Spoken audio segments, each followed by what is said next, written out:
राज्यामध्ये गद्दार विरुद्ध खुद्दार अशी लढत असल्याचं ओमराजे निंबाळकर म्हणाले। शिवसेना फोडण्याचं पाप भाजपने केलं। 4 जूनला एक्झिट पोलपेक्षा चांगले निकाल दिसतील असं ओमराजे निंबाळकर म्हणाले। ठाकरे गटाच्या ओमराजे निंबाळकरांकडून हा विश्वास व्यक्त करण्यात आलाय।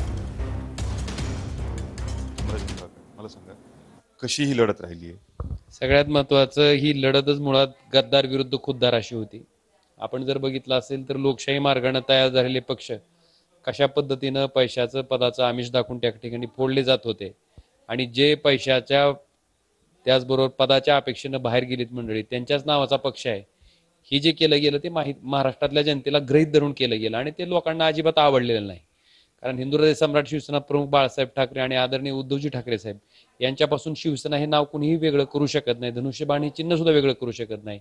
पण ते पाप भारतीय जनता पार्टीने केलं आणि त्याच्यामुळं ह्या जनतेमध्ये प्रचंड प्रमाणात असंतोष होता आणि त्याच्यामुळं जे आपल्याला एक्झिट पोलमध्ये दिसतंय आणि माझं असं म्हणणं आहे की जे एक्झिट पोलमध्ये दिसतंय त्याच्यापेक्षा सुद्धा अतिशय चांगल्या पद्धतीचा निकाल त्या ठिकाणी आदरणीय पक्षप्रमुख उद्धवजी ठाकरे साहेब यांच्या नेतृत्वाखाली महाविकास आघाडीचा निश्चितपणे त्या ठिकाणी दिसेल। जाधव, TVN मराठी, धाराशिव।